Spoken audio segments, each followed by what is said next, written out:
Ashley Nealis, and I am the Regional Fisheries Supervisor for the North Central Region for the Oklahoma Department of Wildlife Conservation. So, paddlefish are a large river species that are ancient. They are one of the oldest species we have in Oklahoma, and they were present in all of the larger rivers for, a very long time.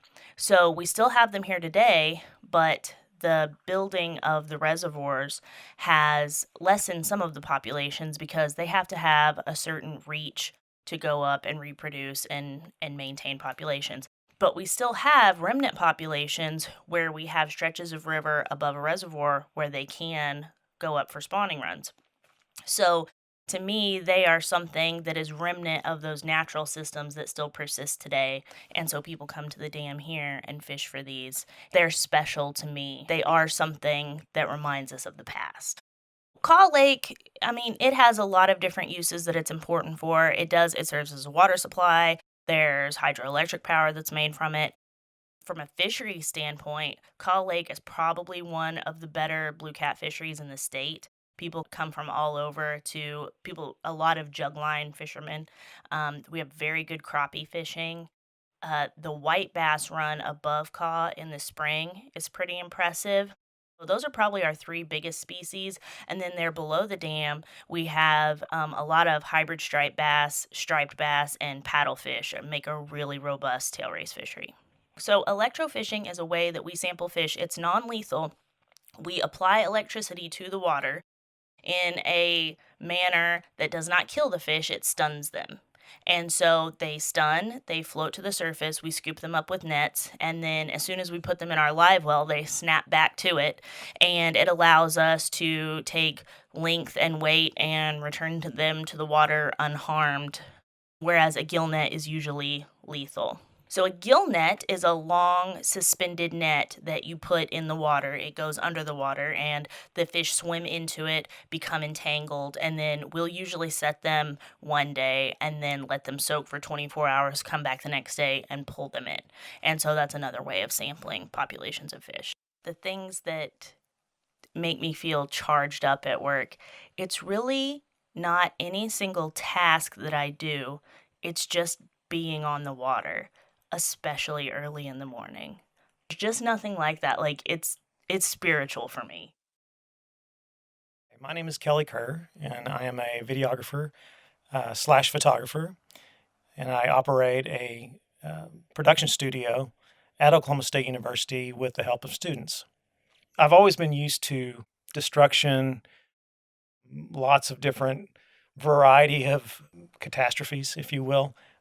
We've seen our share here in Oklahoma with tornadoes and fires and wildfires. You could even throw the Oklahoma City bombing into that mix. We've seen it all, really. But it really hit home with me. My niece lost her home, and her neighborhood flooded. So she had about a foot of water in her house. So it wasn't just the river, but primarily the Arkansas River. Just the hopelessness of it all. Because like I said, you see it coming, but you can't stop it. Water can do lots of, as you guys know, water can do lots of damage, and it's very powerful. And when they just say, hey, it's coming and we can't stop it, and you can do all the prevention you want, but you're not going to stop it. I think that's, to me, to see people kind of have to go through that and just, you can't, there's not enough time to remove the entire contents of your house out and away from, you just have to take it. And it's great if you have flood insurance, or if you're, well, it's not great, but there's safety valves in it, but losing your home is, in any kind of natural disaster, is painful. But I think it's, unlike a tornado or a hurricane or, a earthquake, where it may hit rapidly and be over with in minutes, this came slowly and consistently and lasted 2 weeks. And so to me, that has to be the painful part. It wasn't like ripping off a Band-Aid. It's a slow process. And that's the part that really hurts, is like I try to put myself in those shoes, and just, because you're talking about, food, clothing, drinking water. There's just all kinds of things that play into it. It may be, 2 weeks before you can even get to your house again, much less get anything out of it. And at that point, everything's ruined. So I think that's the big deal in my mind, is it wasn't a fast, quick thing. It was a very slow, painful thing, I think. And none of it's ever easy. But to me, if I had to choose, I would, let's get this over with and let's get back to normal living. But it just doesn't happen. My name is Jared Alves. I work for the nonprofit Lake McMurtry Friends, and our organization is tasked with providing recreation to the community and preserving the natural resources. So, when I was a kid, I grew up on Lake McMurtry Road leading into the park. And so, to be able to work here professionally has been kind of a full circle for me in life, and I thoroughly enjoy it. And I thoroughly love talking with other people and getting to know their stories because I have such a personal connection to the lake. When I was young, my father and I spent many summers out here fishing and camping, learned many lessons on the water out here. When I was a kid, we were new to town and looking for a spot to fish because dad and I, that was our thing, and that's how we bonded. And we come out to fish one day and we see this older gentleman in a red boat, and he's got a basket full of fish and he's cleaning fish. And we thought, man, we need to talk to that guy because he knows his stuff. He's got a basket full of fish. And so we make friends with this gentleman. His name's Old Red. That's what he called himself. He had a red boat, and everybody around called him Old Red. And he wasn't always the friendliest person to everyone. He had to warm up to you. And so it took us a few months to get warmed up to Old Red. But once we did, he started to share all the various honey holes around the lake, all the good spots to fish. He would tell us, hey, you got to go a quarter mile north, hit the old oak tree, or go to the west side of the island where it breaks and go about 50 yards out and you'll find a brush pile. He always wore blue overalls, blue, right? But his name's Old Red, and that's because of his boat. Blue overalls, and he always had a large floppy hat. It was always kind of hanging in his face, and he had a very rough looking face, like he had worked hard labor his whole life, and gray hair, no facial hair. And he was an average sized guy, and he had a really deep voice too. And so I remember that about Old Red. When you spoke to him, he just kind of commanded your attention. And so you definitely listened when Old Red was speaking. Old Red, well, he'd always look at us and he'd go, "Well, did you guys catch anything?" Kind of that old John Wayne voice almost. And we'd have to be honest with him, and he would tell us, if he knew we didn't catch anything or if we caught something. He just knew, because when we would walk by him, he would look at us and he'd say, "Something smells." And we'd look at him and go, "Oh, ha ha, very funny." And he goes, "Smells like skunk around here." and and so if you didn't catch a fish, he said he would tell us you went skunked.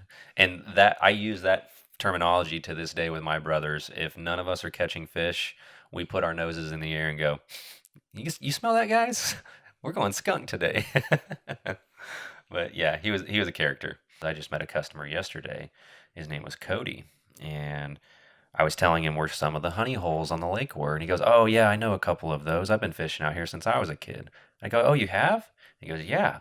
I live down in Guthrie, and I've been coming out here for years, and now I'm bringing my little kid with me." And his kid was with him, and so this happened just the other day.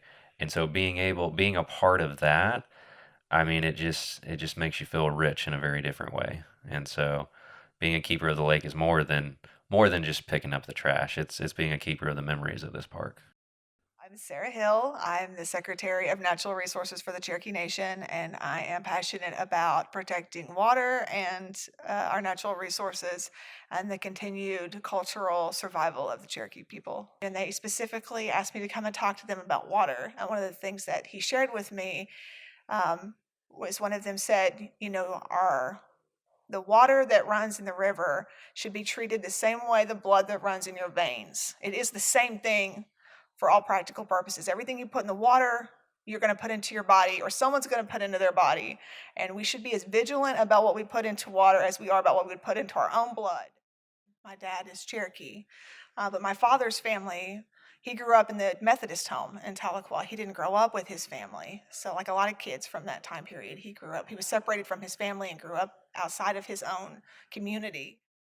A lot of families were broken up in that time period. He was born in 1945. That was after allotment, after, the world had changed a lot and tribal governments had been destroyed. And so the tribes themselves were not there to protect their citizens or to protect the interests of the tribe. And so that's just a legacy of my family. That's a legacy, I think, of a lot of tribal families in Oklahoma.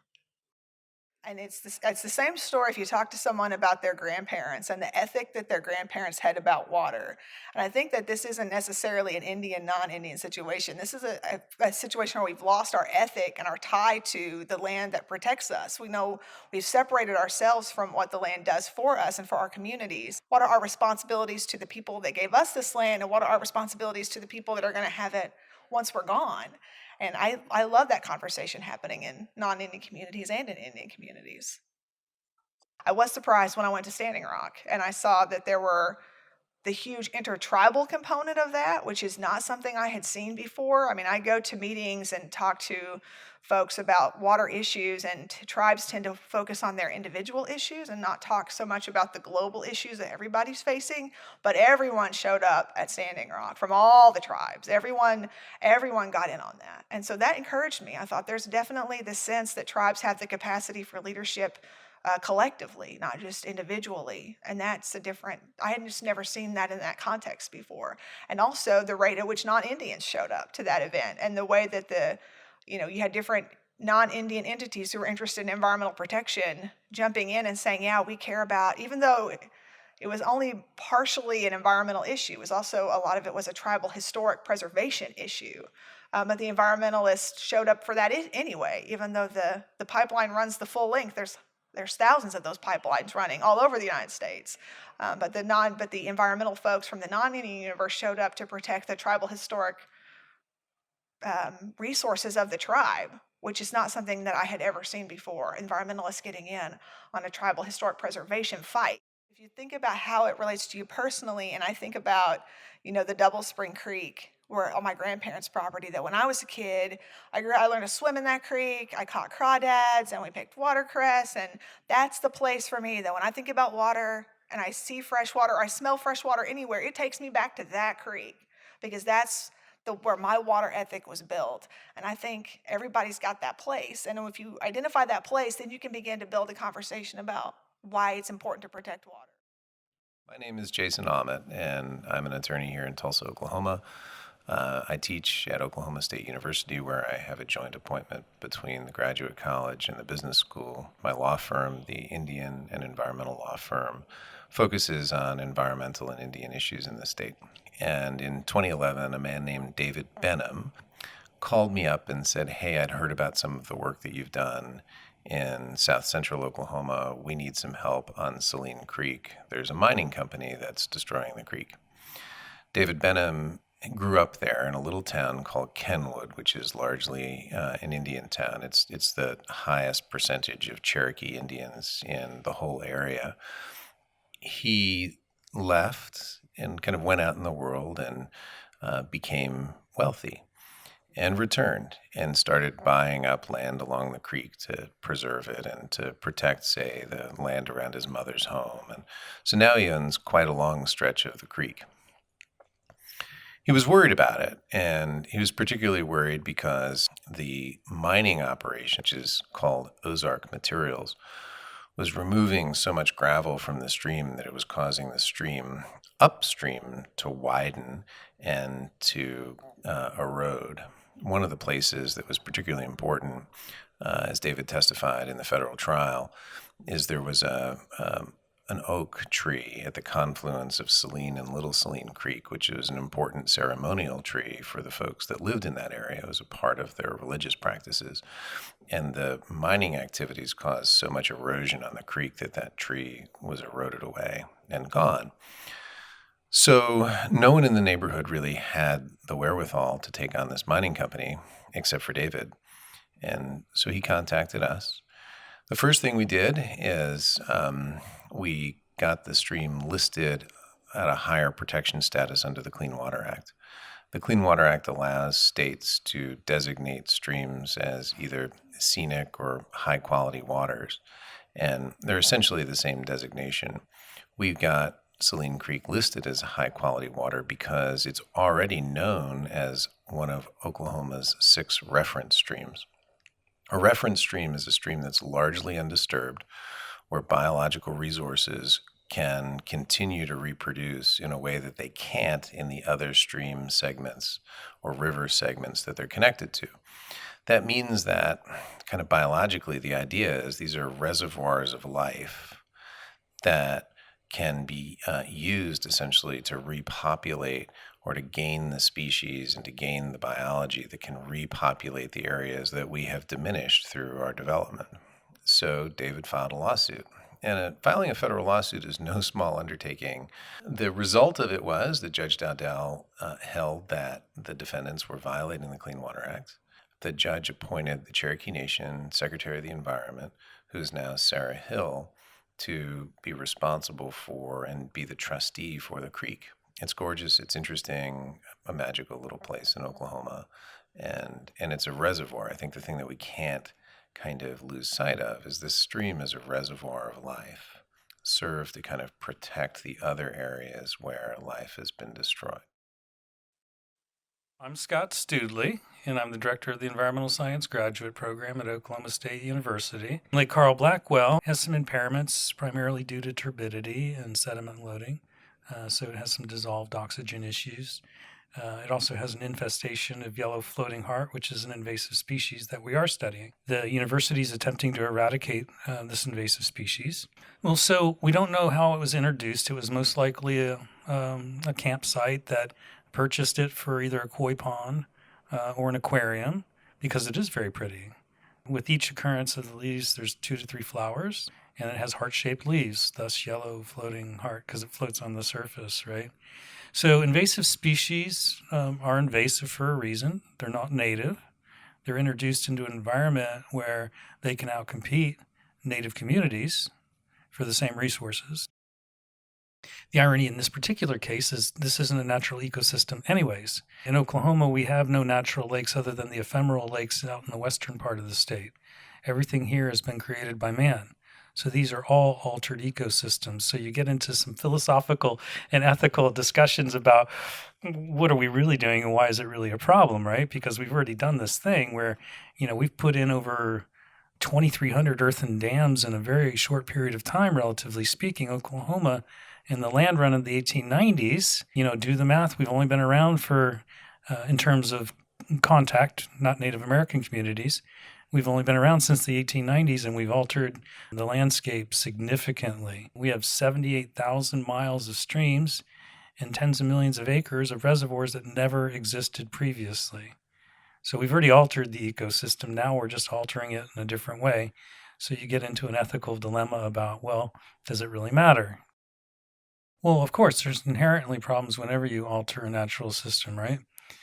We learn this lesson the hard way every time we attempt to alter nature. It doesn't work out the way we thought it was going to work out.